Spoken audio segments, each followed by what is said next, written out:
What's going on, everyone? Antics here. I'm trying something a little different from just gameplay. I wanted to share a tip that, I know a lot of the community knows about this already, but to anybody finding my channel or just looking, wants to make some stubs, they have some stubs sitting around. This is a quick little tutorial that hopefully will show you guys a way to make, a couple thousand to tens of thousands stubs a week. If you do this somewhat passively, you can definitely achieve that type of stub making. um, there is some luck involved. It's not a surefire 100% method, but it definitely favors you, at least in my experience. In fact, I tracked a majority of the times that I've done this, and I profited each time at least 7,000 stubs. So let's get into it. I'll make this kind of short and sweet for you guys so you can get to making the stubs. So the first thing I would suggest is having probably 20 to 35,000 stubs at minimum for this if you really want to jump up a couple 10,000 stubs or so after doing this a few times. And so that's the first thing. Next is you want to go look at the marketplace. The marketplace is going to be key for this method because that's where we're going to be getting all the cards we need in order to get the packs we need. So I'll break that down a little bit more right now. So as I get to the marketplace, I'm going to go to MLB players, and I'm going to go filter for players that are 79 maximum and minimum 78. And you'll understand why in a moment. And we're going to turn on the live series filter as well. And then we're going to apply that filter. So now we're here. We're only looking at live series high silver players, so the 79s and 78s. And the reason why we filter for 79s and 78s only is because those are going to be the only rating cards we use for the exchange, which will get us gold packs. So I'm going to go through and look at all the 79s, and what I'm paying attention to only is the right column, which is the sell now column. So because what the sell now column represents is the current highest bidder to purchase one of the cards. So what that also means is that if I bid one stub higher, then I now have the first priority to whoever wants to sell that card now. Say someone else pulls that card in a pack and they just want to sell it now, they don't want to place the order on the market and wait, then they can do that, and you'll be surprised, a lot of people do it. So don't think that it's going to take forever. So now I'm going to go through and look and just try to remember what's the lowest number you see on that right column underneath sell now. So 205 is the number I'm seeing right now. And then we're going to go to the next page. Always go to the next page. Okay, so 200 is a new number.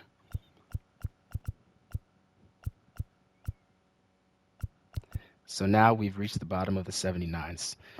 So Cedric Mullins, it's funny. Cedric Mullins is he's obviously not the cheapest at 811, but he's boosted, so he's going to be expensive. So we went through and we saw that 200 was obviously the lowest buy now or sell now price. So we're going to go into Matt McLean. And honestly, you can do this on the console, you can do this on a laptop, but I really suggest doing this on a phone on the companion app, because the companion app has more filters, more sorting abilities, and it also has the ability to kind of, I won't say spam, but quickly, really quickly place a lot of orders, and that's what we want to do when we're doing this method. So, for example, we got Matt McLean. So I can see that it's not too saturated at 200 stubs on the right side. There's only 9 orders placed. So, I'm going to go ahead and create a buy order for 201 stubs. And as you see, as I'll finalize that order, the 201 stubs will show in that right hand side as the top sellable card. So that means that the next person in this game, as you can see, my order just went through that quickly, and I saved myself 40 stubs. I know that doesn't sound like a lot, 50 stubs, sorry. That doesn't sound like a lot, but it adds up a lot over time, especially when you're doing this in volume. So I want to do this 3 times. So I'm going to collect 3 of these cards. So I'm going to do that 2 more times.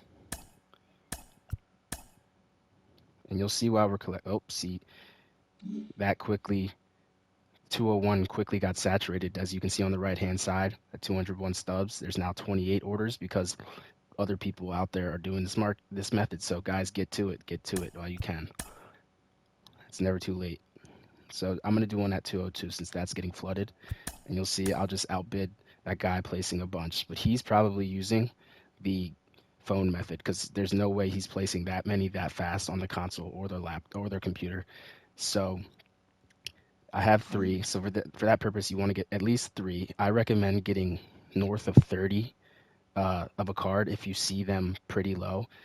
And so now I'm going to break down the numbers and the numbers we want to look for. So as you can see now, McLean's not the cheapest now. It's now Paul Sewald. But we want to keep the three cards, the 379s that we buy. We want to keep them around 600 to 650, probably no more than 650. That's even pushing it. So we have 379. So that means we want to keep the three of those cards each under 215 stubs or so. Really don't exceed 210 in my book.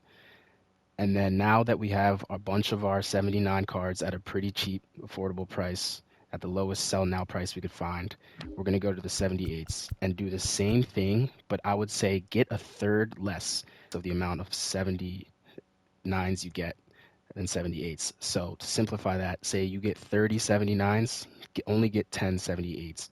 And the reason why, and this is the secret, guys, and I'll show you in a second, but so the same thing we did with the 79s, we're going to do with the 78s. So now, guys, I'll show you why you want to buy that specific ratios. It's 3-to-1. You want to buy that specific ratio, and there's a very specific reason why. So this is the sauce, the secret sauce to this method is we're going to go to the collect tab, and we're going to go over to exchanges. And again, I know a lot of people know about this, but still some people don't fully understand. So I'm going to break it down here. Then we want to go down to exchange silver players for gold, exchange items, and then I'm going to press L1. I'm on the PlayStation, but wherever you want to go L1 to go to page 7. So just skip it quickly. And so we'll go look for those three Matt McLeans that we bought. So we only have two. But anyway, if I had the third one, if it came through already, I would exchange that. So I'm going to show you guys what it is for Drew Rasmussen. So I have three, so I'm going to exchange three of them. And as you can see in the right-hand corner, I have 14,000 out of the 18,000 exchange points that I need.